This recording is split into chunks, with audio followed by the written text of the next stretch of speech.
अस्सलाम वालेकुम व्यूवर्स, उम्मीद करती हूँ आप सब खैरियत से होंगे। आज की इस वीडियो में मैं आपके लिए CSS का कोर्स लेकर आई हूँ और CSS के कोर्स में सबसे पहले मैं आपको CSS का इंट्रोडक्शन बताऊँगी। तो CSS क्या होती है हमारे पास? CSS होती है कैस्केडिंग स्टाइल शीट, और एक वेब पेज के बनाने के पीछे HTML और CSS दोनों का हाथ होता है, दोनों का यूज़ होता है।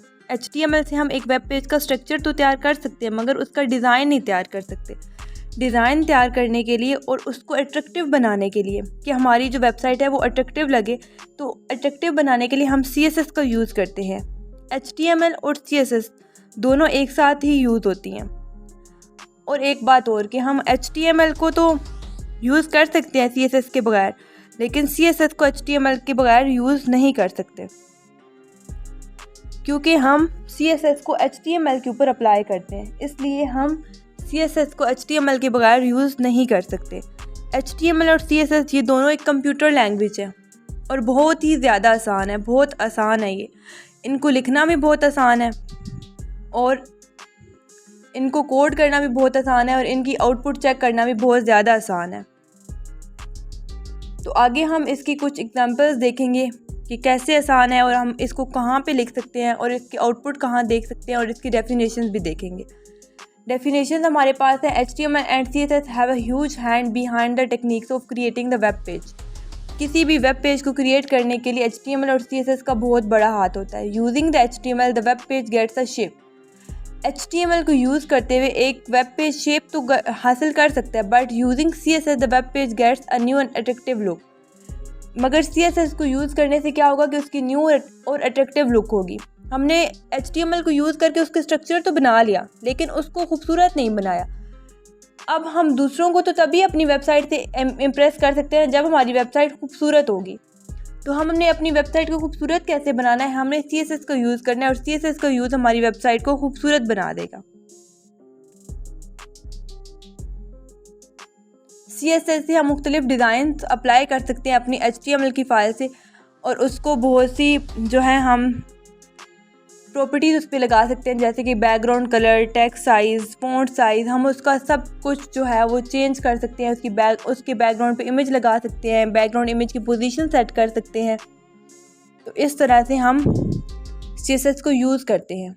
उसके बाद ये एक हमारे पास एग्जांपल है HTML एंड CSS। अब यहाँ पे एक हमारे पास स्ट्रक्चर है और एक हमारे पास वेल डिज़ाइंड शेप में है।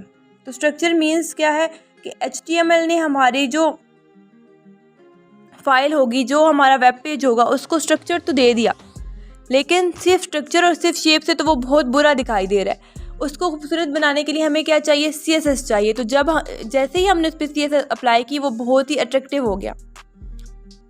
तो इस तरह से हम HTML और CSS का यूज़ करते हैं कि HTML से हम स्ट्रक्चर बनाते हैं और CSS से हम उसको अट्रैक्टिव बनाते हैं, डिज़ाइनफुल बनाते हैं। जब तक कोई चीज़ अट्रैक्टिव और डिज़ाइनफुल नहीं होगी, कोई भी क्लाइंट उस चीज़ से इम्प्रेस नहीं होगा, आपकी वेबसाइट से इम्प्रेस नहीं होगा। वेबसाइट को इम्प्रेस बनाने के लिए कि दूसरे उससे अट्रैक्ट हों, ज़रूरी है कि आपकी जो वेबसाइट है वो पहले खुद अट्रैक्टिव नज़र आएगी, तभी तो वो दूसरे को अट्रैक्ट करेगी। तो अट्रैक्टिव बनाने के लिए हम किसका यूज़ करते हैं? CSS का यूज़ करते हैं।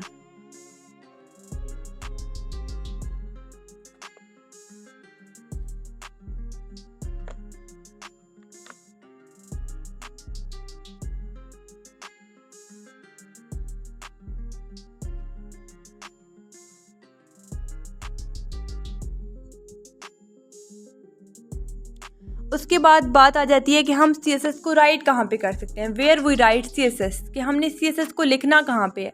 तो हम CSS को टेक्स्ट एडिटर पे भी लिख सकते हैं और कोड एडिटर पे भी लिख सकते हैं।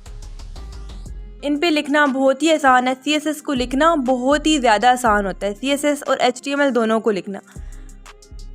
और हम टेक्स्ट एडिटर और कोड एडिटर इन दोनों में जो है वो CSS की फ़ाइल बनाते हैं और उस पर मुख्तलिफ प्रॉपर्टीज़ अप्लाई करते हैं और उस फाइल को HTML की फ़ाइल के साथ अटैच कर देते हैं।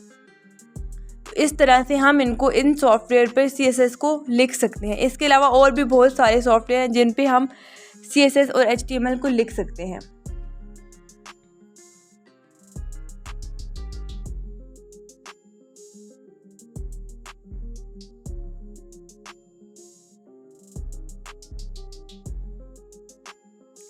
उसके बाद बात आ जाती है where we see output of CSS कि CSS की हमने आउटपुट कहाँ पे देखनी है।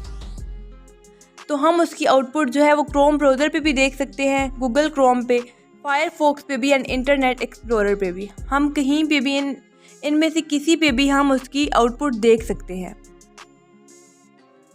उसकी आउटपुट देखना बहुत ही ज़्यादा आसान है।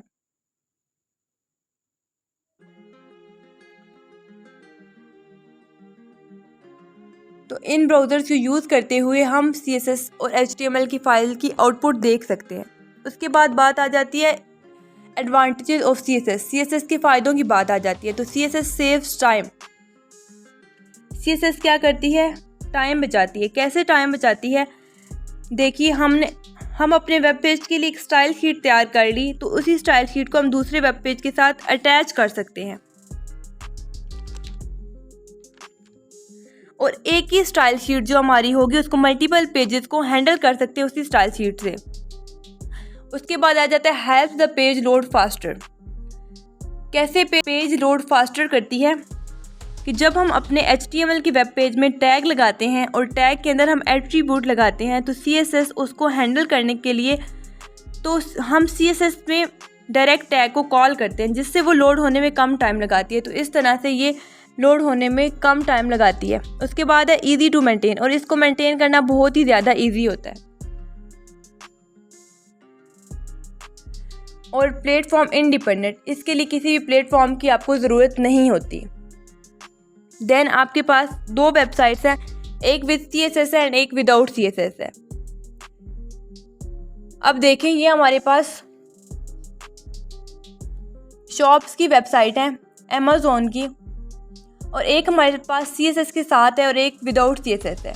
तो जब हमारे पास वो विदाउट CSS थी तो उसकी लुक देखने में अच्छी नहीं थी, लेकिन जब हमने उस पर CSS अप्लाई कर दिया तो वो देखने में उसकी लुक बहुत ही ज़्यादा अच्छी हो गई, वो अट्रैक्टिव होगी कि देखते ही वो आपको अट्रैक्ट करेगी। आपके पास जब भी इन दोनों में से कोई दो वेबसाइट्स ओपन होंगी, आप दो वेबसाइट चेक करेंगे, अगर आपको कुछ बाय करना हो तो आप सबसे पहले जो अट्रैक्टिव वेबसाइट है उस पर जाएंगे कि ये तो अट्रैक्टिव है। उसके बाद भी हमारे पास दूसरी एग्जांपल में भी यही है कि हमारे पास एक जो है वो विद CSS है और दूसरी विदाउट CSS है। If you interested in this course, subscribe our channel and like the videos. Thanks for watching.